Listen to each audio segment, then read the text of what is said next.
प्रिय आत्मा,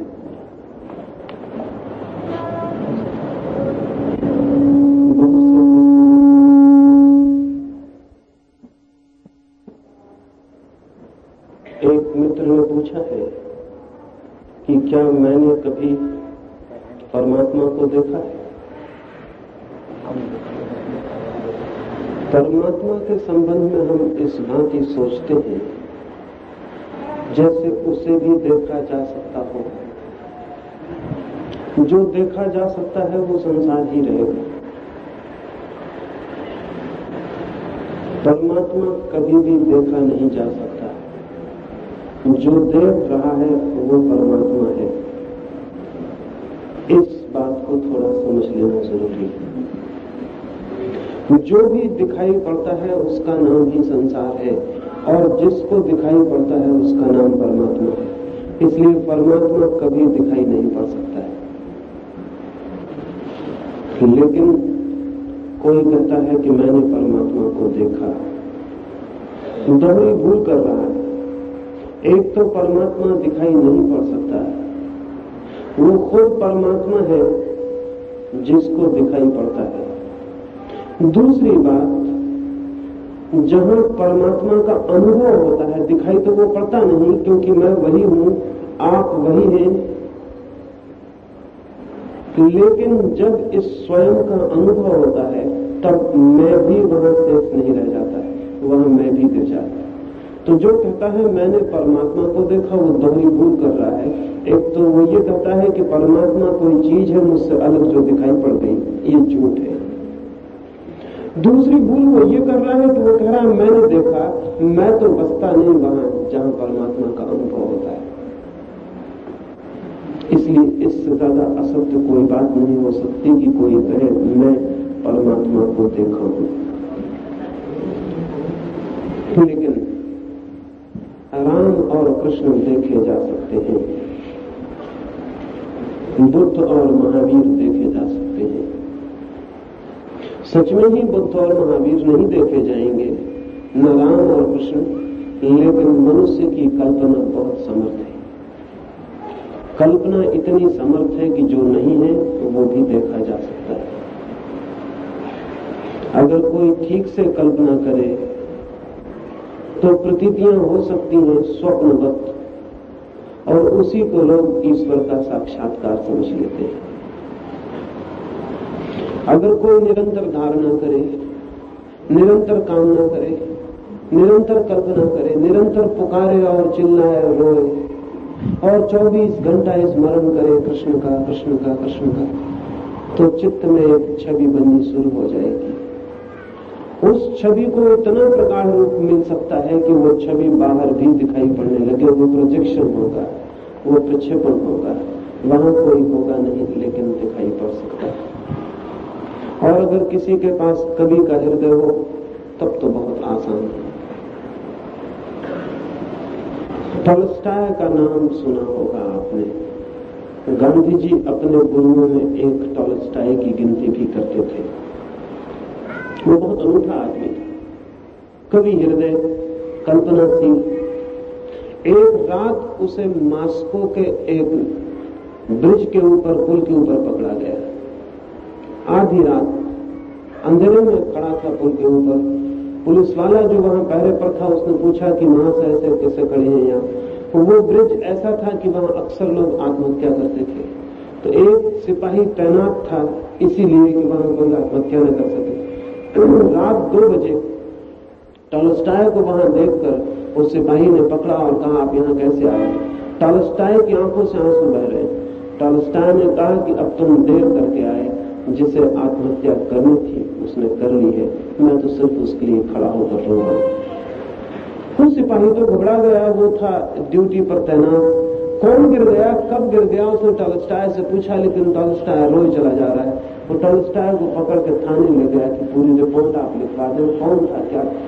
रास्ते में टॉलस्टॉय से उसने पूछा कौन था, तो टॉलस्टॉय ने कहा एक स्त्री थी, नाम बताया, उसकी माँ का नाम, उसके पिता का नाम, कब जन्मी, सब बताया। थाने में पहुंचा। थाने में जो इंस्पेक्टर था वो पहचानता था, उसने कहा टॉलस्टॉय को ले आया। और टॉलस्टॉय शाही घराने के लोगों में से एक था, उसने टॉलस्टॉय को पूछा कि क्या कहते हैं आप, कौन मर गया? थाने में पहुंचकर होश आकर टॉलस्टॉय ने कहा, क्षमा करना भूल हो गई, मैं एक उपन्यास लिख रहा हूं। उस उपन्यास में एक पात्रा है, वो पात्रा आज की रात कहानी वहां पहुंचती है कि वो जाके बोलगाम में खून की आत्महत्या कर लेती। मैं भूल गया, किताब बंद करके मैं वहां पहुंच गया जहां कहानी में वो आत्महत्या करती।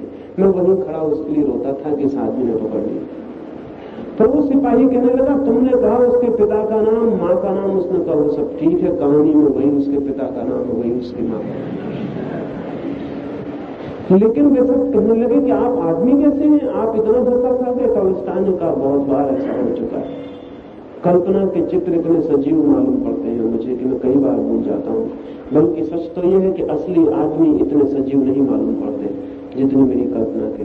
टॉलस्टॉय ने अपना पैर बताया जिसमें बड़ी चोट थी, निशान था, और उसने कहा कि एक बार मैं लाइब्रेरी की सीढ़ियां चढ़ रहा और मेरे साथ एक स्त्री चढ़ रही थी, वो भी मेरी पात्र थी, किसी कहानी की थी नहीं, लेकिन मैं उससे बातचीत करता हुआ ऊपर चढ़ रहा। सकरी जगह थी और ऊपर से सज्जन उतर रहे थे। मैंने सोचा कहीं स्त्री को धक्का न लग जाए, तो मैं बचा। बचने की कोशिश में सीढ़ियों से नीचे गिर गया। जब सीढ़ियों से नीचे गिर गया, उन सज्जन ने मुझसे आके कहा, पागल हो गए, क्यों बचे तुम? हम दो के लायक काफी जगह थी। टॉलस्टॉय ने कहा, वो तो अब मुझे भी समझ में आ गया कि दो थे, पैर टूटने से बुद्धि आई, लेकिन जब तक मैं चढ़ रहा था मुझे ख्याल था हम तीन, एक औरत मेरे साथ थी और उसको धक्का न लग जाए, इसलिए मैंने बचने की कोशिश। अब ऐसे व्यक्तियों को भगवान का साक्षात्कार करना कितना सरल हो सकता है। कभी हृदय चाहिए, कल्पनाशील मन चाहिए, और फिर ऐसी तरकीबें हैं कि कल्पनाशील मन को और कल्पनाशील बनाया जा सकता है, जैसे उपवास करके। अगर लंबा उपवास किया जाए तो मन और भी कल्पना प्रवण, इमेजिनेटिव हो जाए। कभी आपको अगर बुखार में लंघन करनी पड़ी हो तो आपको पता होगा कि अगर लंबी लंघन करनी पड़ी हो, भूखा रहना पड़ा हो, बुखार में कमजोरी बढ़ गई हो, भूख से रहना पड़ा हो, तो कभी खाट आकाश में उड़ती हुई मालूम पड़ेगी, कभी देवी देवता दिखाएंगे, कभी भूत प्रेत, वो सब दिखाई पड़ेंगे। वो कमजोर चित्त को बहुत आसान है। इसलिए लोग लंबे उपवास करके चित्त को कमजोर करते हैं कि जो भी कल्पना करनी चाहे वो कर सके। लंबे उपवासों के द्वारा और कुछ भी नहीं होता सिवाय इसके कि चित्त कमजोर होता है, और कमजोर चित्त तर्क करने में असमर्थ हो जाता है।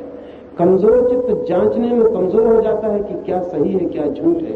कमजोर चित्त सपना देखने में सरल हो जाता है, और फिर जो भी आपकी कल्पना हो वो देखा जा सकता है। उपवास करिए और एकांत में चले जाइए। एकांत में जाना भी कल्पना के लिए बड़ा सहयोगी है। कभी ख्याल किया है, अकेले जंगल में गुजर रहे हो तो पत्ता भी खड़कता है तो लगता है कौन आ गया। अंधेरी रात में अकेले हो तो जरा सी चोट आवाज होती है और लगता है कि कोई आ गया। भूत प्रेत दिखाई पड़ने शुरू हो जाते हैं। जिस ढंग से भूत प्रेत दिखते हैं उसी ढंग से भगवान भी देखे जाते हैं, फर्क ज्यादा नहीं। एकांत में चित्त संवेदनशील हो जाता है, भीड़ में चित्त उतना संवेदनशील नहीं होता, क्योंकि चारों तरफ लोग हैं और उनकी मौजूदगी आपके चित्त को ज्यादा संवेदनशील नहीं होने देती। लेकिन एकांत में चले जाइए, जंगल में चले जाइए, हिमालय पे चले जाइए, फिर वहां जो भी कल्पना करनी हो वो आप कर सकते हैं। और फिर तीसरी विधि है कि खुद को आत्मसम्मोहित करिए। रखिए कृष्ण की मूर्ति सामने, उसको ही देखिए, उसके साथ ही जागिए, उसके साथ ही सोइए, उससे बातें करिए, हाथ जोड़िए, प्रार्थना करिए। ऐसा वर्षों तक करते रहिए। मन उस मूर्ति को पकड़ लेगा। फिर जो मन मूर्ति को पकड़ लेता है, फिर वो उस मूर्ति को बाहर प्रोजेक्ट भी करता है, वो उसको बाहर निर्मित भी करता है। उसी का दर्शन हो जाएगा। उसको चाहे तो भगवान का दर्शन कह लें, लेकिन इसे मैं भगवान का दर्शन नहीं कहता हूं। मेरी समझ में भगवान कोई व्यक्ति नहीं है कि जिसका दर्शन हो सके। भगवान है जीवन की समग्र शक्ति का नाम, भगवान है अस्तित्व का नाम, भगवान है होने का नाम। जो भी है वही है, लेकिन उसे जानने का जो मार्ग है वो देखना नहीं है, उसे जानने का मार्ग अनुभव करना है। देखते हम उसे हैं जो अन्य है, अनुभव हम उसे करते हैं जो हम स्वयं हैं। अन्य को देखा जा सकता है, लेकिन अन्य के और स्वयं के बीच में सदा फासला है, दूरी। मैं आपको देख रहा हूं तो आपके और मेरे बीच एक दूरी, देखने में सदा दूरी है, देखने में कभी भी निकटता नहीं होती, चाहे हम कितने ही निकट खड़े हो जाएं, देखने में दूरी है, दर्शन में फासला है, डिस्टेंस है। और परमात्मा को दूरी से नहीं जाना जा सकता, परमात्मा को तो उसके साथ एक होकर ही जाना जा सकता। इसलिए परमात्मा का दर्शन नहीं होता, अनुभूति होती है। और अनुभूति का मतलब, आपने कभी दर्द का दर्शन किया है? पैर में चोट लगी है, उसका आपने कभी दर्शन किया है? नहीं, उसकी अनुभूति की है, दर्शन कभी नहीं किया। आपने कभी प्रेम का दर्शन किया है? प्रेम की अनुभूति की, दर्शन कभी नहीं किया। जितने गहरे में कोई बात होगी, जितने निकट होगी, उसका हम अनुभव करते हैं। और परमात्मा सर्वाधिक निकट है, हम परमात्मा में ही हैं, परमात्मा ही है। इसलिए परमात्मा का कोई दर्शन नहीं होता, अनुभूति होती है। और अनुभूति तभी होती जब मेरा ये ख्याल मिट जाए कि मैं हूं, क्योंकि ये मैं अनुभूति में सबसे बड़ी बाधा है। जब ये मैं मिट जाता है और परम शांति होती है भीतर, क्योंकि जब तक मैं है तब तक शांति नहीं। मैं के अतिरिक्त और कोई अशांति नहीं है, मैं ही अशांति का सूत्र है। जितने जोर से मैं और मैं और मैं चल रहा है, उतना ही चित्त अशांत। जिस दिन मैं शांत हो जाता है, उस दिन हम उसे जान पाते हैं जो भीतर छिपा है। इस भीतर जो छिपा है, उसे जानना ही परमात्मा का अनुभव है। निश्चित ही जो अपने भीतर उसे जान लेता है, वो ये भी जान लेता है कि वही फैला है सब में। लेकिन वो भी दर्शन नहीं है, वो भी भीतर से ही अनुभव है। जैसे कोई वृक्ष का एक पत्ता हवा में हिल रहा है, शायद वो पत्ता सोचता हो कि मैं हूं, और शायद वो पत्ता ये भी सोचता हो कि उसके निकट के पत्ते अन्य हैं, भिन्न हैं, दूसरे हैं, क्योंकि उस पत्ते को वो पत्ते दिखाई पड़ रहे हैं। सोचता होगा ये अन्य है, दूसरे हैं, इन और मेरे बीच फासला है। निश्चित ही एक पत्ते में और उसी वृक्ष के दूसरे पत्ते में फासला है। वो पत्ता कहता होगा मैं हूं, तू है। लेकिन पत्ता अगर अपने भीतर प्रवेश करे थोड़ा, तो अपने भीतर प्रवेश करने से वो शाखा में प्रवेश कर जाएगा जिसमें सारे पत्ते जुड़े, और तब वो जानेगा, अरे मैं सोचता था मैं हूं, मैं नहीं हूं, ये पूरी शाखा में हूं, ये सारे पत्ते में हूं। और अगर और भीतर प्रवेश करे तो पता चलेगा नीचे की जड़ पे सारी शाखाएं भी जुड़ी हैं। तब वो समझेगा कि न केवल मैं और पत्ते और शाखा, दूसरी शाखाएं भी मैं हूं। और अगर वो और नीचे प्रवेश करे तो पाएगा कि जड़ें पृथ्वी से जुड़ी हैं, और पृथ्वी से बिना जड़ें नहीं हो सकती। तब शायद वो समझे कि पृथ्वी भी मैं हूं, और जिस पृथ्वी से मेरा वृक्ष जुड़ा है, उसी से दूसरे वृक्ष भी जुड़े हैं। तब वो शायद समझे कि सारे वृक्ष में हूं। और अगर वो गहरे से गहरा प्रवेश करता जाए तो शायद उसे पता चले, सूरज अगर डूब जाए, अस्त हो जाए सदा के लिए, तो वृक्ष भी नष्ट हो जाएगा। सूरज की किरणों से बंधा है वृक्ष। तब शायद वो जाने कि सूरज भी मैं हूं। और अगर वो इस तरह प्रवेश करता ही चला जाए, करता ही, तो एक पत्ता ये जानेगा कि ब्रह्मांड में हूं, क्योंकि इस पूरे जगत में उस पत्ते के होने के लिए सारे जगत की जरूरत है। अगर ये सारे जगत में कुछ भी कमी हो तो वो पत्ता नहीं हो सकेगा। एक पत्ता है क्योंकि पूरा ब्रह्मांड है। लेकिन ये पत्ता जितने भीतर प्रवेश करे उतना ही पता चलेगा। बाहर देखे तो ये कभी पता नहीं चलेगा। पता चलेगा दूसरे पत्ते दूसरे हैं, दूसरे वृक्ष दूसरे हैं, कहां चांद तारे, कहां सूरज, ये सब फासला है। बाहर से देखने पर फासला है, भीतर से देखने पर फासला मिट जाता, क्योंकि भीतर से सब जुड़ा है। अपने भीतर उतर के स्वयं को जान लेने से ही परमात्मा के जानने का द्वार खुलता है। इसलिए ये मत पूछिए कि मैंने कभी परमात्मा को देखा या नहीं देखा। किसी ने कभी नहीं देखा। हाँ, जाना है, और जान कोई भी सकता है, क्योंकि हम वही हैं। जानने के लिए कहीं दूर भी नहीं जाना, किसी तीर्थ नहीं, किसी मंदिर नहीं, किसी हिमालय पर नहीं। जानने के लिए जाना है अपने ही भीतर। एक छोटी सी कहानी, फिर मैं दूसरा प्रश्न लूं। मैंने सुना है कि जब सृष्टि बनी और ईश्वर ने सारी चीजें बनाई, बड़ी अद्भुत कहानी। और जब उसने आदमी बनाया तो अपने देवताओं से पूछने लगा कि यह आदमी मुझे बड़ा शिकायती मालूम पड़ता है। ये बन तो गया, लेकिन ये छोटी छोटी शिकायत लेके मेरे द्वार पर खड़ा हो जाएगा। मैंने वृक्ष बनाए, वृक्ष कभी शिकायत लेकर नहीं आए, न वृक्षों ने कभी प्रार्थना की और न शिकायत की। मैंने पशु बनाए, पशु कभी मेरे द्वार पर नहीं आए, पक्षी बनाए, कभी पक्षी मेरे द्वार पर नहीं आए, चांद तारे बनाए, लेकिन ये आदमी मुसीबत का घर है। ये सुबह शाम 24 घंटे द्वार पर दस्तक देगा, कहेगा कि ये करो, ये करो, ये होना चाहिए, वो नहीं होना चाहिए। इस आदमी से बचने का मुझे कोई उपाय चाहिए, मैं कहां छिप जाऊं? तो किसी देवता ने कहा हिमालय पर छिप जाइए। तो उसने कहा तुम्हें पता नहीं, बहुत जल्द वो वक्त आएगा कि हिलेरी और तेनसिंग हिमालय पर चढ़ जाएंगे। तो किसी ने कहा पैसिफिक महासागर में छिप जाइए, तो उसने कहा वो भी कुछ काम नहीं चलेगा, जल्दी अमेरिकी वैज्ञानिक वहां भी उतर जाएंगे। किसी ने कहा चांद तारे पे बैठ जाइए, उसने कहा उससे भी कुछ होने वाला नहीं, जरा ही समय बीतेगा और चांद तारों पे आदमी पहुंच जाएगा। तब एक बूढ़े देवता ने उसके कान में कहा एक ही रास्ता है, आप आदमी के भीतर छिप जाइए, वहां आदमी कभी नहीं जाएगा। और ईश्वर ने बात मान ली और आदमी के भीतर छुप गया, और आदमी हिमालय पे भी पहुंच गया, चांद तारों पे भी पहुंच जाएगा, पैसिफिक में भी पहुंच गया। एक जगह पर छूट गई है जहां आदमी नहीं पहुंचता, वो खुद के भीतर। और धार्मिक आदमी भी कहता है ईश्वर कहां है? ये सवाल ही अधार्मिक है। और धार्मिक आदमी भी कहता है ईश्वर के दर्शन कैसे करूं? ये सवाल ही नास्तिक का है। आस्तिक ये पूछता ही नहीं, आस्तिक ये पूछता है मैं कौन? और जिस दिन जान लेता है उस दिन जान लेता है कि मैं नहीं हूं, परमात्मा है। लेकिन नास्तिक भी आस्तिकों की शक्लों में बैठे हुए, मंदिर में मूर्ति बनाते हैं, सारी मूर्तियां नास्तिकों ने बनाई। कोई आस्तिक कभी परमात्मा की मूर्ति नहीं बना सकता, क्योंकि आस्तिक जानता है कि उसकी मूर्ति बनी नहीं सकती। कोई आस्तिक कभी परमात्मा की न मूर्ति बना सकता है और न कोई आस्तिक परमात्मा की मूर्ति कभी तोड़ सकता है, क्योंकि वो दोनों नासमझी हैं।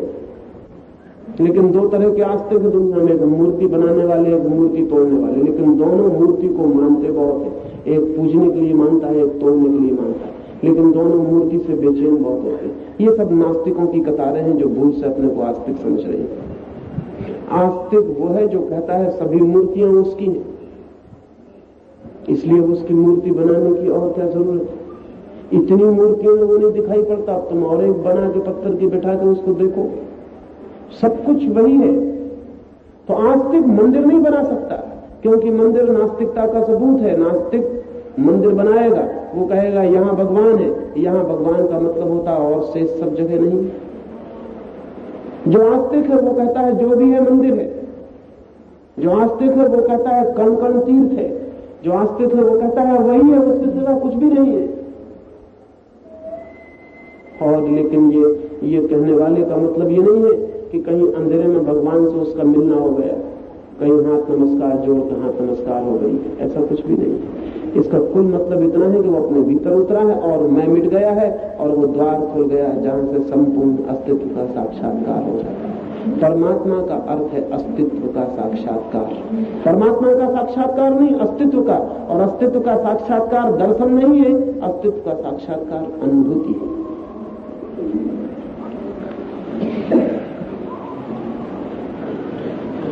एक दूसरे मित्र ने पूछा है कि आजकल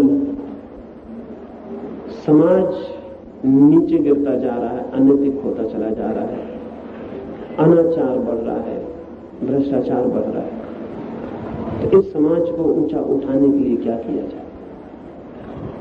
इसमें 2-3 बातें समझ लेनी जरूरी है। पहली तो बात ये गलत है कहना कि आजकल समाज नीचे गिरता जा रहा है। इससे ऐसा भ्रम पैदा होता है कि पहले समाज ऊंचा था। समाज ऊंचा कभी नहीं था, कभी नहीं रहा।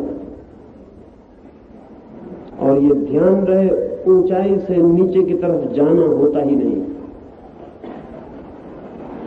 ऊंचाई से नीचे की तरफ जाने जैसी घटना घटती ही नहीं है। हां, धोखे की ऊंचाई हो तो हो जाता है।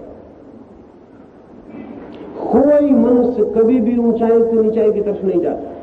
हां, धोखे की ऊंचाई हो तो हो सकता है।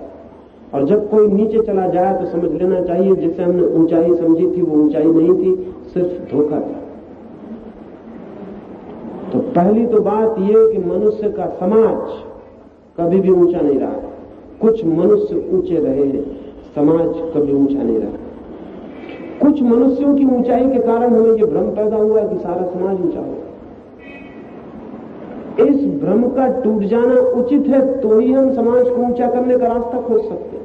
और अगर हम ये मानते रहें कि पहले समाज ऊंचा था और अब नीचे हो गया, तो चूंकि ये मानना ही बुनियादी रूप से गलत है, इसके आधार पर हम जो भी करेंगे वो गलत होगा। होता क्या है, इतिहास में बड़ी भूलें हो जाती, अब बुनियादी भूलें हो जाती हैं जिनका फिर पता भी नहीं चलता। जैसे अभी इन 50 सालों में हिंदुस्तान में जितने लोग पैदा हुए, इनमें से गांधी का नाम हजारों साल तक याद रहेगा। 5000 साल भी गांधी का नाम शेष रहेगा। न मुझे कोई याद करेगा, ना आपको, न इन 50 वर्षों में जितने लोग पैदा हुए किसी की याद रह जाएगी, लेकिन गांधी का नाम टिकेगा, बचेगा। 5000 साल बाद लोग कहेंगे कि गांधी जैसा आदमी जिस जमाने में पैदा हुआ वो जमाना कितना ऊंचा था, कितने ऊंचे लोग थे। गांधी के आधार से हम सबके संबंध में वो सोचेंगे और कहेंगे कितने ऊंचे लोग। हम तो मिट जाएंगे, धूल हो जाएंगे, गांधी का नाम रह जाएगा, गांधी मापदंड बन जाएंगे, और गांधी और हम में कोई भी संबंध नहीं, हम बिल्कुल उल्टे आदमी, गांधी से हमारा क्या लेना देना। लेकिन गांधी हमारे प्रतिनिधि नहीं है, वो हमारे रिप्रेजेंटेटिव भी नहीं। सच तो बात यह है कि गांधी हमारे बिल्कुल ही उल्टे प्रतिनिधि हैं, जैसे हम नहीं है वैसे वो हैं, लेकिन वो हमारे प्रतिनिधि बन के इतिहास में याद रह जाएंगे, हम तो भूल जाएंगे, वो याद रह जाएंगे। अब 5000 साल बाद लोग कहेंगे गांधी का युग कितना अद्भुत था। गांधी को देख के वो सोचेंगे हमारे बाबत, वो सोचना बिल्कुल झूठा होगा। ऐसे ही राम की याद रह गई है, बुद्ध की याद रह गई, महावीर की याद रह गई, उस जमाने के लोग भूल गए। राम को देख के हम कहते हैं आह कैसे अद्भुत लोग थे, राम का युग, राम राज्य। झूठी हैं ये बातें। आदमी नहीं था बड़ा, कुछ आदमी बड़े हुए हैं इतिहास में, समाज बड़ा नहीं हो पाया। और कुछ आदमी चमकते हुए सितारों की तरह दिखाई पड़ते हैं पीछे, और हम उनके आधार पर पूरे जमाने को चमकता हुआ मान लेते हैं, यहां बिल्कुल भूल हो जाती है। बल्कि सच्चाई तो यह है कि अगर समाज बहुत बड़ा हो तो महापुरुष पैदा ही नहीं हो सकते। महापुरुष हमेशा छोटे समाज में पैदा होते हैं। जैसे स्कूल का शिक्षक होता है, वो काले बोर्ड पर सफेद खड़िया से लिखता है, सफेद दीवार पर नहीं लिखता, क्योंकि सफेद दीवार पर लिख तो सकते हो लेकिन दिखाई नहीं पड़ेगा। सफेद दीवार है तो सफेद खड़िया का लिखा हुआ दिखाई कैसे पड़ेगा। सफेद खड़िया चमक के दिखाई पड़ती है काले बोर्ड पर। समाज जितना काला होता है महापुरुष उतने ही चमकते हुए दिखाई पड़ते हैं। अगर समाज महान हो तो महापुरुष का पता लगाना मुश्किल है, असंभव, बिल्कुल असंभव। अगर गांधी जैसे 100-200 लोग भी मुल्क में हो तो मोहनदास करमचंद गांधी कहां पैदा हुए कोई फिक्र करेगा पोरबंदर की? खो जाएंगे, लेकिन नहीं खोते हैं क्योंकि पूरा समाज हीन, उस हीन काले तख्ते पर जरा सी भी चमकती हुई लकीर हजारों वर्ष तक दिखाई पड़ती रहेगी। अगर हम पीछे लौट कर देखें 10-20 नाम याद आते हैं। वो क्यों? क्योंकि समाज बिल्कुल काले तख्ते की तरह साबित हुआ है, उसमें वो चमकते हुए नाम दिखाई पड़ते रहते हैं।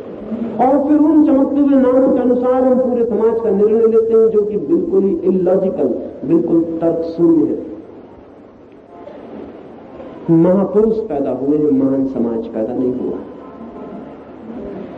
और ये भी ध्यान रहे, जिस दिन महान समाज पैदा हो उस दिन महापुरुष इतनी आसानी से नहीं पहचाने जा सकेंगे। दूसरी बात, अतीत बीता हुआ जो हो चुका, उसके दुखद स्मरण तो भूल जाते हैं, सुखद स्मरण शेष रह जाते हैं। अगर आप अपनी जिंदगी में लौट कर देखें तो आप तो दुखद बातें तो भूल गई। भूल क्या गई, आपने कोशिश करके उनको भुलाया भी है, सुखद बातें याद रह गई। ये बहुत मजेदार बात है मनुष्य के चित्त की कि जब दुख बीतता है तो दुख बहुत गहरा होकर दिखाई पड़ता है, और जब सुख बीतता है तो सुख का पता भी नहीं चलता है। सुख मौजूद जब होता है तो पता नहीं चलता, दुख जब मौजूद होता है तो पता चलता है, और जब दुख बीत जाता है तो भूल जाता है, जब सुख बीत जाता है तो याद रह जाता है। सुख को हम संजो के रख लेते हैं अपने मन में, ये सुख की बातें घटी जिंदगी में, और उन्हीं की याद करते रहते हैं। दुख को विस्मरण कर देते हैं, सुख को याद करते हैं। इसलिए पीछे लौट कर देखने पर ऐसा लगता है कि जिंदगी बड़ी सुखद थी, जब गुजरे थे उसी वक्त से तो इतना सुखद नहीं। एक छोटे से बच्चे से पूछो कि बचपन कितना सुखद है, बच्चे बहुत जल्दी जवान हो जाना चाहते हैं, बचपन से छुटकारा चाहते हैं, लेकिन बूढ़े कहते हैं बचपन बड़ा सुखद। बच्चे बहुत जल्दी में रहते हैं कब जवान हो जाएं, क्योंकि जवान आदमी शानदार दिखाई पड़ता है। बच्चों को कोई भी सुख नहीं, स्कूल में शिक्षक डांटता है, घर में माँ पीछे पड़ी है, बाप पीछे पड़ा है, जिंदगी एक मुसीबत है, परीक्षा है, ये है, सब है, कोई सुख नहीं बच्चे को। लेकिन बूढ़े आदमी को बचपन के सुख याद आते, बच्चों को बिल्कुल नहीं मालूम पड़ते कि कोई सुख है। कोई बच्चा नहीं कहेगा कि मैं सुखी हूं, लेकिन सब बूढ़े कहते हैं कि जब मैं बच्चा था तो बहुत सुखी था। ये तथ्यगत नहीं है, ये फैक्चुअल नहीं है, ये सच्चाई नहीं है। जब जिंदगी गुजरती तो दुखपूर्ण मालूम पड़ती, जब बीत जाते हैं दिन तो सुख की सौरभ बाकी रह जाती है, दुख भूल जाते हैं, बस सुख की कथा याद रह जाती है। और जो व्यक्ति के साथ होता है वही समाज के साथ होता है। अतीत स्वर्ण युग मालूम पड़ता है, बहुत सुंदर था जो बीत गया, जो है वो दुखद मालूम पड़ता है। हर पीढ़ी ये कहती है कि अब जमाना बिगड़ गया, पहले जमाना अच्छा था। पिछली पीढ़ी भी यही कहती थी, उससे पिछली पीढ़ी भी यही कहती थी। लौटते चले जाओ पीछे, हमेशा हर पीढ़ी ने यह कहा है कि वो जमाना और था जो हमने देखा, अब सब बिगड़ गया। और आप हैरान होगे, दुनिया में एक भी किताब ऐसी नहीं है जिसमें यह लिखा हो कि आजकल का जमाना ठीक है। हर किताब में यह लिखा है कि पहले का जमाना ठीक था। पुरानी से पुरानी किताब में भी यही लिखा होगा। चीन में 6000 वर्ष पुरानी किताब मिली है, उस किताब की भूमिका में लिखा है कि धन्य है वे लोग जो पहले हुए, अब तो जमाना बिगड़ गया। 6000 साल पुरानी किताब भी यही कहती है कि पहले सब अच्छा था, अब बिगड़ गया। ये पहले कब था? ये था भी कि ये साइकोलॉजिकल इल्यूजन है, ये कोई मानसिक धोखा है कि कभी था पहले का युग। प्राचीन से प्राचीन ग्रंथ भी और पहले की बात करते हैं कि और पहले सब था। नहीं, इसमें मानसिक भ्रम है। याददाश्त गुजरते गुजरते सुखद बाकी रह जाती, दुखद भूल जाती। फिर उस सुख को ही संजो के हम बैठ जाते हैं, वह हमारी धरोहर बन जाती है, बस वो हमारे चित्त की संपत्ति हो जाता है। फिर उसी को हम संजोते रहते हैं। और फिर ये जो भाव बन जाए भीतर, तो फिर जो भी मौजूद है वो बुरा दिखाई पड़ने लगता है।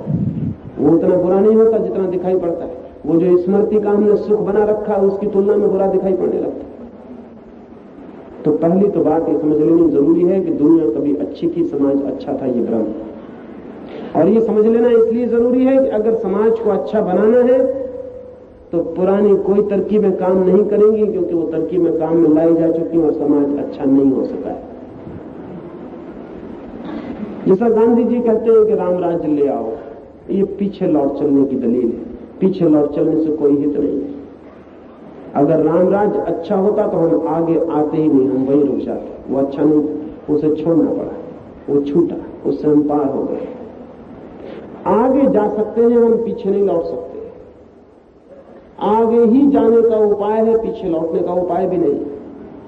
लेकिन जो लोग ये मान लेते हैं कि पहले अच्छा था, बस फिर वो निश्चिंतता से पहले के गुणगान करने लगते हैं और कहते हैं कि पहले जैसा समाज बनाओ, वर्ण बनाओ, आश्रम बनाओ, पहले जैसा ब्राह्मण को आदर दो, पहले जैसे माँ बाप की पूजा करो, अतिथि को देवता समझो, पहले जैसा सब करो, तो फिर समाज अच्छा हो जाएगा। जब वो सब किया जाता था तब भी समाज अच्छा नहीं था। समाज अच्छा था ही नहीं आज तक, क्योंकि समाज कैसे अच्छा हो इसके सूत्र ही नहीं खोजे जा सके। लेकिन आगे समाज अच्छा हो सकता है। मेरी दृष्टि पीछे की तरफ नहीं, आगे की तरफ है। मैं आपसे ही कहता हूं, आगे समाज अच्छा हो सकता है, लेकिन उसके लिए हमें बुनियादी चिंतन करना पड़ेगा। हमारे चिंतन की प्रक्रिया ही झूठी और असत्य पर खड़ी। जैसे हम कहते हैं चोरी है, और हम चोरी को गाली देते हैं और चोरी बढ़ती जा रही है, लेकिन कोई भी ये नहीं कहता कि चोरी समाज में क्यों है। और ऐसा कोई जमाना था जब चोरी नहीं थी? कोई जमाना ऐसा नहीं था, क्योंकि अगर ऐसा कोई जमाना होता तो पुराने से पुराने शिक्षक और तीर्थंकर और अवतार लोगों को समझाते हैं कि चोरी करना पाप है, चोरी मत करना। किसको समझाते हैं? बुद्ध यही समझाते हैं, महावीर यही समझाते हैं, जीसस यही समझाते हैं, चोरी मत करना, चोरी पाप। क्या उन लोगों को समझाते हैं जो चोरी करते ही नहीं? तो इनका दिमाग खराब था। ये चोरों को ही समझाने जाने वाली बात है कि चोरी मत करना। और जब सुबह से शाम तक यही समझाते हैं तो उसका मतलब साफ है कि चोर काफी रहे होंगे, नहीं एक आध दफे कहते मामला खत्म हो जाता। अगर बुद्ध के वचन उठा के देखें तो एक दिन ऐसा नहीं जिस दिन वो न समझाते हो कि चोरी मत करो, हिंसा मत करो, दूसरी स्त्री की तरफ बुरी नजर से मत देखो, ये सारी की सारी बातें रोज, झूठ मत बोलो, बेईमानी मत करो, भ्रष्टाचार मत करो, यही सब समझा रहे हैं बुद्ध सुबह से लेकर शाम तक। किसको समझा रहे हैं? ये उपदेश बताते हैं कि चोरों का समाज था, झूठ बोलने वालों का समाज था, बेईमानों का समाज था। बुद्ध उसी के बीच भ्रमण कर रहे हैं, उसी को समझाते फिर। नहीं तो कोई भी कह देता कि महाराज हम करते नहीं, आप ये क्यों बकवास जारी किए हुए, ये बंद करिए। 40 साल बुद्ध सुबह से शाम तक यही समझा रहे हैं। उपदेश बताते हैं कि समाज कैसा था, उपदेश बताते हैं कि समाज कैसा था। अगर किसी गांव में बहुत डॉक्टर हो तो वो बताते हैं कि उस गांव में उसी अनुपात में मरीज होंगे। डॉक्टरों का पता लगा कि गांव की बीमारी का पता चल सकता है, बीमारों को नापने की कोई जरूरत नहीं। जिस गांव में कोई भी डॉक्टर ना हो, शक होता है कि उस गांव में लोग स्वस्थ होंगे, नहीं तो डॉक्टर पैदा हो जाता, बीमार डॉक्टर को पैदा कर ही लेते। पापी हमेशा उपदेशक को पैदा कर लेते। उपदेशक उपदेश नहीं देता, पापी उपदेश करवाते। जब चोरी बढ़ती है तो कोई ना कोई कहने लगता है चोरी बुरी। समाज हमेशा ऐसा ही रहा है और ऐसा ही रहेगा अगर हम बुनियादी बातों को नहीं समझते। लाओ से चीन में हुआ एक अद्भुत आदमी, तो कोई 2500 साल पहले वो एक राज्य का कानून मंत्री बना दिया गया। पहले ही दिन मुकदमा आया, एक आदमी ने चोरी की थी, चोरी पकड़ गई थी और आदमी ने स्वीकार कर लिया कि मैंने चोरी की है। अब लाओसे को फैसला देना था सजा का, उसने 6 महीने की सजा चोर को दे दी और 6 महीने की उस साहूकार को जिसके घर चोरी हुई थी। साहूकार ने कहा आपका दिमाग दुरुस्त है, कभी सुना है किसी कानून में कि जिसके घर चोरी हो उसको भी सजा मिले? तब तो हद हो गई।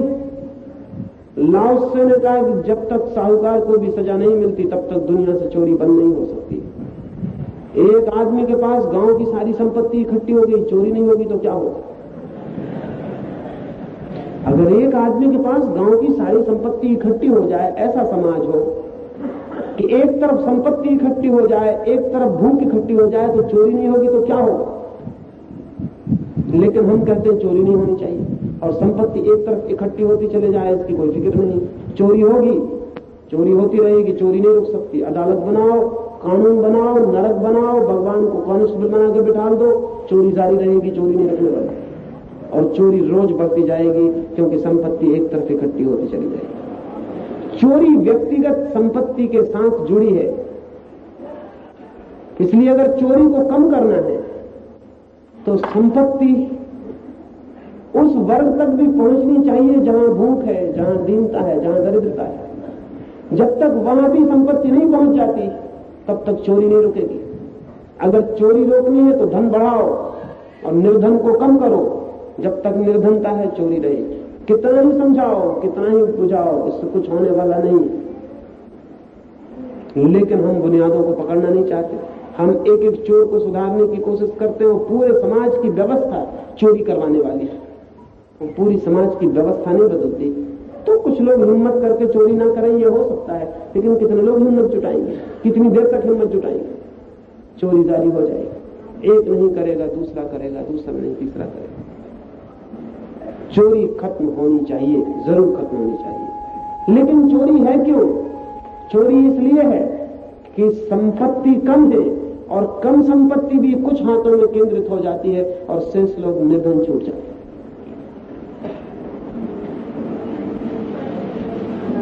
जीवन की सारे उपद्रव इसी तरह विकसित होते हैं, लेकिन किसी उपद्रव को मिटाने में समाज आज तक समर्थ नहीं हो सका। और नहीं होने का कारण यह है कि हमने उनकी मूल भित्ति को ही चोट नहीं पहुंचाई। हम ऊपर ऊपर टिमटाम करते रहे। लाओसे को कानून मंत्री का पद छोड़ देना पड़ा क्योंकि सम्राट ने कहा तुम्हारा दिमाग खराब है। सारे गांव में चर्चा हुई कि आदमी पागल, लेकिन मैं आपसे कहता हूं लाओसे पागल नहीं था, पूरा गांव पागल था। लाओसे ने जो कहा था बुनियादी रूप से सच था और जिस दिन दुनिया में लाओसे की बात स्वीकृत हो जाएगी उसी दिन चोरी खत्म हो जाएगी। उसके पहले चोरी खत्म नहीं हो सकती।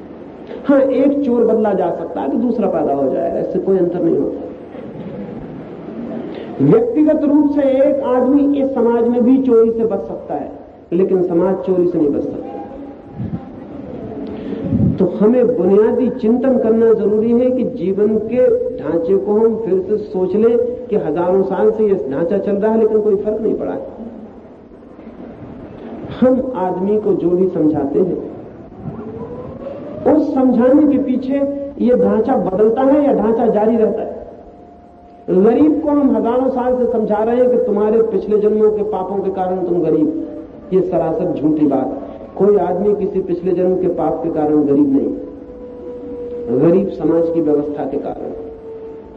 और कोई आदमी अमीर नहीं है पिछले जन्मों के पुण्यों के कारण, समाज की व्यवस्था के कारण अमीर। लेकिन हम ये समझा रहे हैं हजारों साल से, और इसकी वजह से न गरीबी मिटती न धन पैदा होता, क्योंकि निर्धन अपनी निर्धनता में तृप्त हो जाता है, संतुष्ट हो जाता है कि ठीक, अब पिछले जन्मों के कर्मों को तो बदला नहीं जा सकता, अब अगले जन्म में जो कुछ कर सकेंगे कर रहे हैं, वो अगले जन्म में मिलेगा, इस जन्म में मिलने वाला नहीं। निर्धन अपनी निर्धनता को स्वीकार कर लेता है, धनी अपनी धन को स्वीकार कर लेता है। समाज के ढांचे में कोई रूपांतरण नहीं होता, चोरी जारी रहती है, झूठ जारी रहता है, बेईमानी जारी रहती है। दूसरी बात, हमने मनुष्य की सहज स्वभाव को आज तक स्वीकार नहीं किया, और जब तक मनुष्य का सहज स्वभाव स्वीकार नहीं होता तब तक दुनिया अच्छी नहीं हो सकती। हम उल्टी बातें आदमी को सिखाते हैं, उसमें आदमी बेईमान होता, ईमानदार नहीं होता। हम आदमी को क्या सिखा रहे हैं? हम उसे उल्टी बातें सिखा रहे हैं जो स्वभाव के प्रतिकूल है, जो स्वभाव के अनुकूल नहीं है। जैसे हम कहते हैं कि कितनी कामुकता बढ़ गई, संयम होना चाहिए। एक मित्र ने प्रश्न भी पूछा है संबंध में, वो भी संदर्भ में आपको याद दिला दूं। किसी मित्र ने पूछा है कि गांधी जी संयम पर जोर देते हैं, ब्रह्मचर्य पर जोर देते हैं, वो कहते हैं संयम ही जीवन। आप क्या कहते हैं? मैं कहता हूं संयम पाप है, जीवन नहीं। और मैं कहता हूं कि ब्रह्मचर्य की बातें करना इतना खतरनाक है जिसका कोई हिसाब नहीं। लेकिन इसको समझ लेना पूरा, तब कोई निर्णय लेना। संयम बिल्कुल नहीं चाहिए, चाहिए समझ, संयम नहीं। जितनी समझ होगी संयम अपने आप आएगा, लाना नहीं पड़ेगा। जो संयम अपने आप आता है वो तो हितकर है, और जो लाना पड़ता है वो बिल्कुल जहर है और खतरनाक है। लेकिन अब तक यही सिखाया गया है कि संयम साधो, साधा हुआ संयम पाप है। साधे हुए संयम का क्या मतलब होता है? साधे हुए संयम का मतलब होता है भीतर कुछ है, ऊपर से कुछ पकड़ो। भीतर काम वासना है, ऊपर से ब्रह्मचर्य का पाठ रटो। भीतर काम चलेगा, सेक्स चलेगा, ऊपर ब्रह्मचर्य की बातें चलेंगी। ब्रह्मचर्य ऊपर रहेगा, भीतर ब्रह्मचर्य से बिल्कुल उल्टी आत्मा रहेगी। अगर ब्रह्मचारियों की खोपड़ी खोली जा सके तो उनके अंदर ब्रह्मचर्य बिल्कुल नहीं मिलेगा, मिल ही नहीं सकता। वहां भीतर वही मिलेगा जो उन्होंने सप्रेस किया है, दबाया है। अगर ब्रह्मचारियों के सपने जाने जा सके, और अब जानने का उपाय हो गया, इसलिए ब्रह्मचारियों को अब सावधान हो जाना चाहिए। अब उन्होंने व्यवस्था कर ली है कि सपने पकड़े जा सकते हैं। अब रात मशीन लगा के सपने टेप किए जा सकते हैं कि सपने में क्या हो रहा है, उसके सब सिंबल्स पकड़े जा सकते हैं। क्योंकि मस्तिष्क पूरे वक्त चलता है, और चलने से पता चल गया कि जब सेक्स का मन में विचार चलता है तो धमनियां किस तरह धड़कती हैं। वो धमनियों की धड़कन कागज पे आ जाती और पता चल जाता है कि भीतर क्या चल रहा है। अब बहुत दिन ये धोखा नहीं चल सकता कि भीतर कुछ चलता रहे और ऊपर आप कुछ चलाते रहे। ब्रह्मचर्य आता है वो बात दूसरी है, उसके लिए कभी नहीं कोई संयम साधना पड़ता। वो आता है सेक्स की अंडरस्टैंडिंग से, दमन से नहीं। जो आदमी अपने काम वासना को जितना समझ लेता है उतना ही मुक्त हो जाता है। लेकिन ब्रह्मचर्य लाना नहीं पड़ता, लानी पड़ती है सेक्स की समझ। जितने सेक्स की वृत्ति की समझ बढ़ती है, बोध बढ़ता है, ज्ञान बढ़ता है, उतना ही ब्रह्मचर्य फलित होता है। ब्रह्मचर्य लाना नहीं पड़ता, आता है। जैसे आदमी चलता है और पीछे छाया आती है, ऐसे ही जितना आंतरिक जीवन का ज्ञान और बोध बढ़ता है उतना ही ब्रह्मचर्य आता है। लेकिन वो बात अलग है, आया हुआ संयम बात अलग है। हमें जो सिखाया गया हजारों साल से वो लाया हुआ संयम। वो कहते हैं कि दबाओ हिंसा को और अहिंसक बनो। वो कहते हैं दबाओ वासना को, वासना पाप है, इच्छा को दबाओ, परिग्रह को दबाओ, धन को दबाओ, लोभ को दबाओ, क्रोध को दबाओ, सबको दबा लो। जिसको दबाओगे वो भीतर बैठ जाएगा। ऊपर कपड़े सफेद होंगे, भीतर आदमी काला बैठ जाएगा और वो काला आदमी प्राण लेगा, वो पूरे वक्त सताएगा। और इसलिए अक्सर ये होता है, आपने देखा होगा धार्मिक आदमी को अगर गौर से देखें तो उसके व्यक्तित्व में पाखंड दिखाई पड़ेगा, उसके व्यक्तित्व में हिपोक्रेसी दिखाई पड़ेगी। ऊपर से कुछ होगा, भीतर से बिल्कुल दूसरा आदमी होगा। उसके व्यक्तित्व में द्वैत मालूम पड़ेगा। एक उसका व्यक्तित्व होगा जैसा वो दिखाई पड़ता है, एक उसका व्यक्तित्व होगा जैसा वो है, और वो भी जानता है, लेकिन फिर वो उल्टे रास्ते अख्तियार करेगा, वो पीछे के रास्ते अख्तियार करेगा और उन पीछे के रास्तों पर उसकी गति चलेगी। यहां वो कहेगा कि लोभ पाप है, लोभ ठीक नहीं, लेकिन अगर उसके चित्त की दशा समझे तो लोभी की होगी। वो दिन रात चिंता करेगा कि स्वर्ग कैसे मिल जाए, मोक्ष कैसे मिल जाए। ये भी लोभ के ही रूप है। क्या चाहते हो स्वर्ग में? क्या जरूरत है स्वर्ग के पानी की? ये ग्रीड यहां दबा ली, वहां निकलनी शुरू हो गई। यहां वो कहेगा कि स्त्रियों से दूर रहना, और स्वर्ग में इंतजाम करेगा अप्सराओं का। ये स्वर्ग की अप्सराओं की जरूरत क्या है? ये किस दिमाग से निकलती है स्वर्ग की अप्सराएं? और आपको पता नहीं होगा शायद, यहां जमीन पर जो स्त्रियां हैं वो तो बेचारी जवान भी होती हैं और बूढ़ी भी हो जाती। स्वर्ग की अप्सराएं कभी बूढ़ी नहीं होती, 16 साल को उनकी उम्र उठ जाती, उसके आगे नहीं जाती। 16 के ऊपर अगर किसी स्त्री की चाहना मन में हो, स्वर्ग मत जाना। वहां 16 के ऊपर कोई स्त्री होती नहीं, बस 16 पे ठहर जाती। ये कौन लोग शास्त्र लिख रहे हैं स्वर्गों का? इनके दिमाग में क्या है? ये किस बात के सबूत है इनकी कल्पनाएं? वहां कल्प वृक्ष बनाए हैं जिनके नीचे बैठ जाइए और जो भी कामना करिए पूरी हो जाती। और यहां वो कहते हैं कामना छोड़िए, कामना छोड़ने से स्वर्ग मिलेगा। स्वर्ग में कल्प वृक्ष है जिनके नीचे बैठने से सब कामनाएं पूरी हो जाती। ये क्या सर्किल है, क्या चक्कर है? ये दिमाग कैसा है? ये धोखा किसको दिया जा रहा है? दिमाग यहां जिसको दबाता है आगे पाने का इंतजाम कर रहा है, जो यहां छोड़ता है वहां पाने का इंतजाम कर रहा है, लेकिन उसी पाने के लिए छोड़ रहा है। और हम समझते हैं बहुत त्याग किया जा रहा है, लोभ छोड़ा जा रहा है। कोई लोभ नहीं छोड़ा जा रहा। जिस आदमी का लोभ छूट जाता है उसके मन में स्वर्ग की कामना भी उसी क्षण छूट जाती है, क्योंकि जब लोभ नहीं है स्वर्ग की जरूरत क्या है? स्वर्ग लोभ का ही विस्तार है। जिस आदमी का लोभ छूट जाता है उसे मोक्ष की कामना भी छूट जाती है, क्योंकि मोक्ष भी लोभ का विस्तार है। परम आनंद की आकांक्षा भी तो लोभ का विस्तार है, लेकिन नहीं, वो हमें दिखाई नहीं पड़ता, क्योंकि हमने एक डिसेप्टिव पर्सनैलिटी, एक धोखा देने वाला व्यक्तित्व विकसित किया, और उसने ही सारे समाज को रुग्ण किया है, बीमार किया है, भ्रष्ट किया है। सबसे बड़ी भ्रष्टता एक है कि एक एक आदमी दो दो हिस्सों में खंडित हो जाए। हम कहते कुछ और हैं, जीते कुछ और हैं, कामना कुछ और करते हैं। मेरी अपनी समझ ये है कि अगर मनुष्य को ऊंचा उठाना है तो पहली तो बात यह है मनुष्य को पाखंडी मत बनने देना, क्योंकि पाखंडी मनुष्य से गिरा हुआ कोई आदमी नहीं होता। और अगर मनुष्य को पाखंडी नहीं बनने देना है तो पहली बात है मनुष्य के जीवन में जो भी हो उसकी निंदा मत करना, क्योंकि निंदा से पाखंड शुरू होता है। जो भी मनुष्य के जीवन में है उसको स्वीकार करना और समझना और उसको रूपांतरित करना, दमन मत करना। अब जैसे क्रोध है, मनुष्य के भीतर क्रोध है और प्रकृति ने बहुत जान के क्रोध रखा है, और अगर किसी बच्चे में क्रोध ना हो तो वो बच्चा विकसित ही नहीं हो सकेगा। आप जरा सोचें कि एक बच्चा पैदा हो उसमें क्रोध है ही नहीं, आप उस बच्चे की कल्पना करें जिसमें क्रोध है नहीं, वो बच्चा विकसित नहीं हो सकेगा, क्योंकि शिक्षक उसको चांटा मारेगा, वो बैठा हुआ देखता रहेगा, उसे क्रोध ही नहीं आएगा कि वो शिक्षक के चांटे से सोचे कि मैं जो आज नहीं करके लाया हूं वो करके लाऊं, उसको क्रोध ही नहीं आता। उसका बाप कहेगा स्कूल जाओ, डंडा उठा लेगा, वो बैठा रहेगा, क्योंकि उसे क्रोध नहीं आता।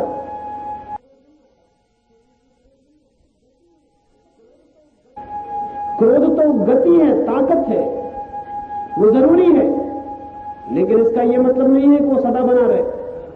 इसका यह मतलब है कि वो एक तल पर जरूरी है और एक तल पर वो सारी की सारी शक्ति रूपांतरित होनी चाहिए। जैसे कोई आदमी सीढ़ी पे चढ़ता है तो पहले सीढ़ी पे चढ़ना जरूरी है अगर ऊपर जाना है, लेकिन फिर ऊपर जाके सीढ़ी छोड़नी भी पड़ेगी। और नहीं तो वो कहे जब हम सीढ़ी पे चढ़ गए तो हम छोड़ नहीं सकते, क्योंकि हम चढ़े क्यों? अगर नहीं उतरना था तो हम चढ़ते ही नहीं, पहले आप बता देते। ऊपर जाने के लिए सीढ़ी पे चढ़ना भी जरूरी है और ऊपर जाने के लिए सीढ़ी को छोड़ना भी जरूरी है, नहीं तो सीढ़ी पर ही अटक जाइएगा।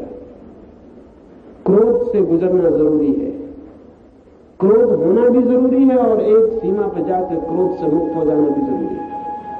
लेकिन क्रोध की निंदा यह सिखाती है कि नहीं, क्रोध पाप है, छोड़ो। और छोड़ेंगे कैसे आप क्रोध को? वो कहते हैं क्षमा का भाव धारण करो, लेकिन जिस आदमी में क्रोध है वो क्षमा का भाव धारण कैसे कर सकता है? वो अगर किसी से यह भी कहेगा कि जाओ मैंने क्षमा कर दिया, तो इसमें भी क्रोध होगा। क्रोधी आदमी की क्षमा भी क्रोध ही होगी और वो इसमें भी मजा लेगा कि देखो मैंने क्षमा कर दिया, मैं कोई साधारण आदमी हूं। क्रोध का भरा हुआ व्यक्ति जो भी करेगा उसमें क्रोध होगा। इसलिए मैं कहता हूं क्रोध को दबाना मत, समझना। हाँ, क्रोध जितना समझ लिया जाएगा उतना ही विलीन हो जाता है, और जहां क्रोध नहीं है वहां क्षमा का जन्म होता है। इस बात को समझ लें ठीक से। क्षमा क्रोध की उल्टी नहीं है कि आप क्षमा को ले आए और क्रोध खत्म हो जाए। क्षमा क्रोध का अभाव है, एब्सेंस है। क्रोध चला जाए तो जो रह जाता है उसका नाम क्षमा है। हिंसा का अभाव है अहिंसा, हिंसा का विरोध नहीं। वासना का अभाव है ब्रह्मचर्य, वासना का दमन नहीं। लेकिन हमें जो समझाया गया वो ये कि वासना का दमन है ब्रह्मचर्य, आत्म दमन है ब्रह्मचर्य, संयम है ब्रह्मचर्य नहीं। संयम ब्रह्मचर्य नहीं है। संयम का मतलब ही होता है कि वासना मौजूद है, तुम संभाल रहे हो। संयम का क्या मतलब होता है? संयम का मतलब होता है कि जिसका हम संयम कर रहे हैं वो मौजूद है और हम उसको संभाले हुए, लेकिन जिसको आप संभाले हुए हो वो मौजूद है और सारे प्राणों में भटक रहा और घूम रहा है। ब्रह्मचर्य संयम नहीं है। ब्रह्मचर्य काम वासना की समझ से छुटकारा है। समझ से, सिर्फ ज्ञान के अतिरिक्त और किसी चीज से छुटकारा नहीं होता। इसलिए मैं गांधी जी से सहमत नहीं हूं। मैं उन किन्हीं भी लोगों से सहमत नहीं हूं जो कहते हैं कि हमें संयम साधना चाहिए। और वही दिक्कत गांधी जी को अंतिम क्षण तक रही। जीवन भर उन्होंने संयम और ब्रह्मचर्य साधा, लेकिन आखिरी क्षण में उन्हें खुद शक आ गया कि पता नहीं ये संयम सद पाया कि नहीं, क्योंकि संयम कितना ही साधो पीछे वो मौजूद रहता है जिसको आपने दबाया। और जीवन अंत होने से पहले एक स्त्री को नग्न लेकर बिस्तर पर सोना शुरू किया, ये जांच के लिए कि संयम पूरा हुआ है कि नहीं। जीवन भर के ब्रह्मचर्य की साधना के बाद भी भीतर ये ख्याल है, ये डाउट है, ये संदेह है कि जो मैंने साधा है वो सद पाया है कि नहीं सद पाया। लेकिन ऐसा संदेह महावीर और बुद्ध को नहीं है। तो मेरा मानना है कि गांधी और महावीर और बुद्ध के बीच बुनियादी अंतर है। गांधी संयम साध रहे हैं, बुद्ध असंयम को समझ रहे हैं। महावीर हिंसा को समझ के हिंसा से मुक्त हो गए हैं, तो जो शेष रह गया वो अहिंसा है। गांधी जी हिंसा को दबा के अहिंसक होने की चेष्टा कर रहे हैं। ये चेष्टा नैतिक चेष्टा है। इसलिए मैं गांधी जी को एक नैतिक महापुरुष कहता हूं, धार्मिक व्यक्ति नहीं। बुद्ध और महावीर को धार्मिक कहता हूं, धार्मिक और नैतिक व्यक्ति में फर्क करता हूं। नैतिक व्यक्ति वो है जो क्रोध को बुरा मानकर क्षमा की साधना करता है, जो सेक्स को बुरा मानकर ब्रह्मचर्य की साधना करता है, जो परिग्रह को बुरा मानकर अपरिग्रह की साधना करता है। और धार्मिक व्यक्ति वो है जो परिग्रह को समझकर अपरिग्रह को उपलब्ध होता है, जो वासना को समझकर ब्रह्मचर्य को उपलब्ध होता है, जो हिंसा को जानकर, हिंसा को पहचानकर हिंसा से छुटकारा पा जाता है और व्यक्तित्व में अहिंसा शेष रह जाती है। धार्मिक और नैतिक व्यक्ति में बुनियादी अंतर है। मुझे क्रोध आता है, मैं 2 काम कर सकता हूं, क्रोध को दबा लूं और रोज दबाता चला जाऊं और इतना दबा लूं कि अंततः मुझे भी पता न चले कि मुझ में क्रोध रह गया, लेकिन फिर भी क्रोध होगा, बहुत गहरे में सरक गया होगा। आदमी के मन में बहुत गहराइयां हैं, जिस मन को हम जानते हैं वो बहुत थोड़ा है, उससे 10 गुना बड़ा मन नीचे छिपा है अंधेरे में, अनकॉन्शियस, अचेतन, वहां सरक जाएगा क्रोध और वहां सरक के नए नए अनूठों रास्तों से प्रयोग शुरू करेगा। हमें पता भी नहीं चलेगा कि ये क्रोध क्या करवा रहा है। वहां हिंसा सरक जाएगी और नए रूपों में शुरू हो जाएगी। हिंसा का मतलब होता है दूसरे को दबाना। अगर मैं अपने भीतर हिंसा को दबा के अहिंसक हो जाऊं तो मैं दूसरों को दबाने की नई नई तरकीबें निकालूं। मैं उनसे कहूंगा कि जो मैं कह रहा हूं वो सत्य है, जो मैं कह रहा हूं वो भगवान की आवाज, उसे मानना पड़ेगा और उसे अगर नहीं मानते हो तो मैं अनशन करके मर जाऊंगा। ये भी हिंसा है। अगर दूसरे आदमी को मैं धमकी देता हूं कि मैं अनशन करके मर जाऊंगा तो मैं हिंसा कर रहा हूं। हिंसा का मतलब क्या है? हिंसा का मतलब है दूसरे पर दबाव, प्रेशर। हिंसा का मतलब है दबाना। मैं एक छुरा लेके आपके घर पे आ जाऊं, कहूंगा कि मैं छुरा मार दूंगा अगर मेरी बात नहीं मानते इसमें, और मैं आपके घर आ जाऊं और लेट जाऊं और कहूं कि मैं भूखा अनशन करता हूं, मर जाऊंगा अगर मेरी बात नहीं मानते। इन दोनों बातों में बुनियादी भेद नहीं। एक में हिंसा प्रकट है, दूसरे में हिंसा अप्रगट है। एक में हिंसा ऊपर है, दूसरे में हिंसा भीतर चली गई। दूसरे में अहिंसा ऊपर है, हिंसा भीतर। अहिंसक आदमी अनशन भी नहीं कर सकता किसी को दबाने के लिए, क्योंकि अहिंसक व्यक्ति का कहना यह है, मानना यह है कि मैं कौन हूं जो दूसरे को दबाऊं, मेरा हक क्या है, मेरा दबाव क्या है, मैं हूं कौन जो दूसरे को दबाऊं। लेकिन अगर हमने हिंसा को भीतर दबा लिया तो हिंसा नए मार्ग खोजेगी अपना कार्य जारी रखने के लिए और वो अहिंसक मार्ग हो जाएंगे। और हिंसा जब अहिंसा की शक्ल में आती तो और खतरनाक हो जाती, क्योंकि हम उसे पहचान भी नहीं पाते कि उसने कौन से रास्ते ले लिए। मेरी दृष्टि में संयम थोपना नहीं है, ब्रह्मचर्य साधना नहीं है, ऊपर से आरोपण नहीं करना है, भीतर चित्त की जो स्वाभाविक दशा है उसको समझना है।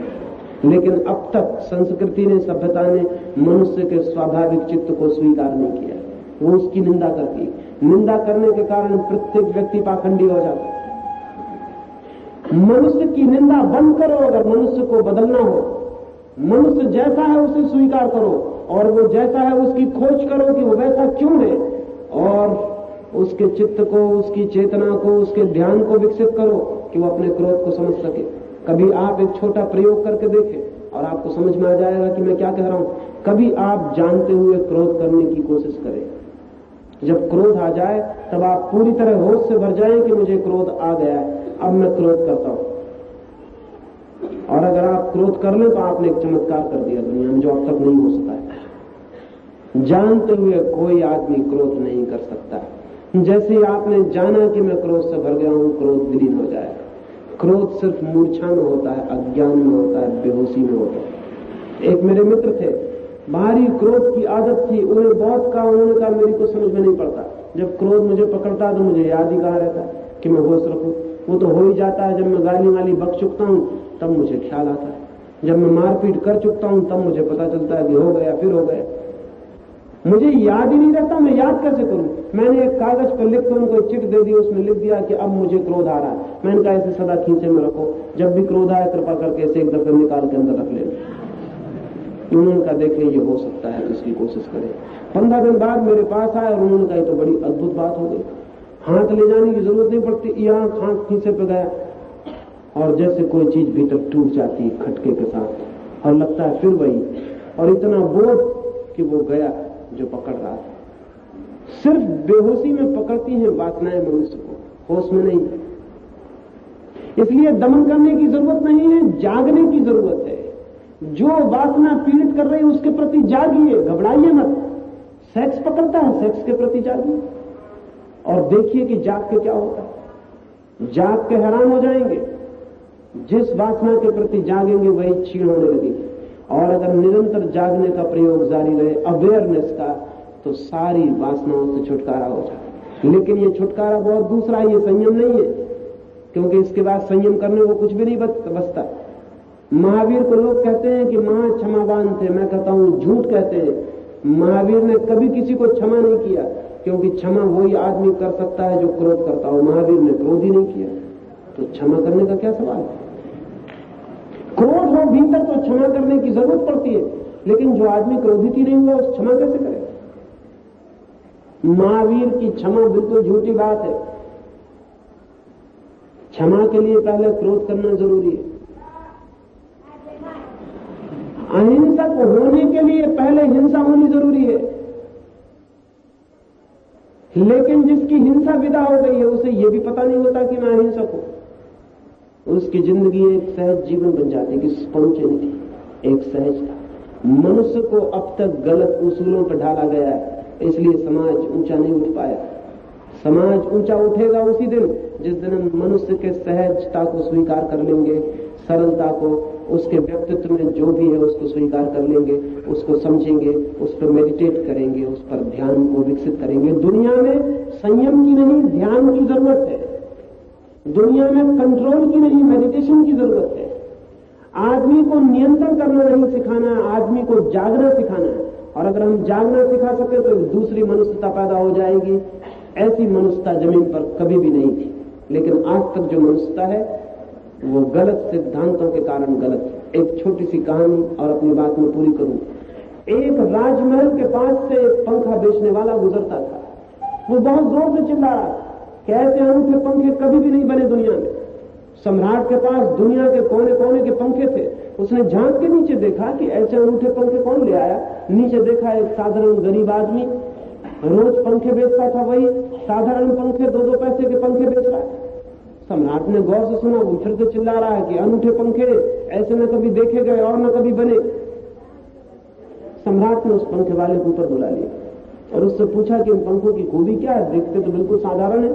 और उस पंखे वाले ने कहा, महाराज, असाधारण दिखने वाले अक्सर साधारण होते, ये पंखा बहुत असाधारण है, दिखाई नहीं पड़ता है, क्या खूबी है इसकी?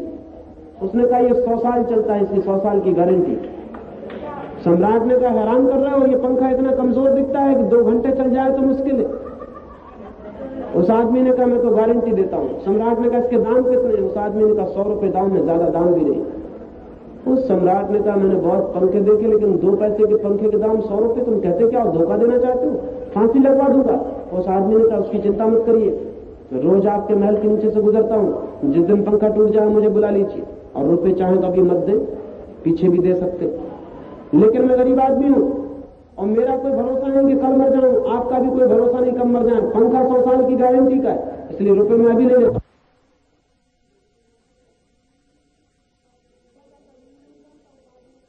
जाता ये भी मैं नहीं जानता। उस आदमी ने कहा, आप कृपया करके झल के बताइए, उस समय समझ जाऊंगा। महाराज ने पंखा झल के बताया, उस आदमी हंसा, उसने कहा, बस गड़बड़ हो गई, ये पंखा झलने की ढंग नहीं, ये पंखा तो 100 साल चलता, लेकिन आपने गलत ढंग से झला इसलिए टूट गया। महाराज, हमारी किताब तो गारंटी सही है, आदमी गलत है, आदमी अपना ढंग बदले। बहुत हो चुकी ये बात, 5-6 हजार साल से सुनते सुनते हम परेशान, सारी दुनिया परेशान है। अब हमें बदलाहट करनी पड़ेगी, आदमी को करना पड़ेगा स्वीकार, और सिद्धांत बदलने पड़ेंगे। ये दुनिया बदल सकती है, समाज बदल सकता है। आदमी गलत नहीं, सिद्धांत गलत है। आदमी के लिए सिद्धांत है, सिद्धांतों के लिए आदमी नहीं है। अगर सिद्धांत काम नहीं करते तो हम सिद्धांत बदलेंगे। और बहुत समय हो गया प्रयोग करते हुए, अब एक नया प्रयोग करना चाहिए, आदमी की स्वीकृति का प्रयोग। आदमी की स्वीकृति का प्रयोग। आदमी जैसा भी है वो स्वीकृत है हमें।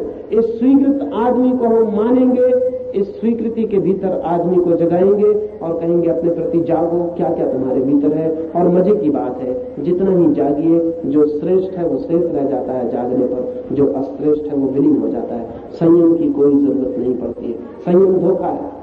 संयमी आदमी बेईमान आदमी, संयमी आदमी अपने साथ लड़ाई कर रहा है, और जो अपने साथ लड़ाई कर रहा है वो हमेशा पाखंड में गिर जाए। नहीं, आदमी को आदमी के भीतर लड़ाना नहीं है, जगाना है।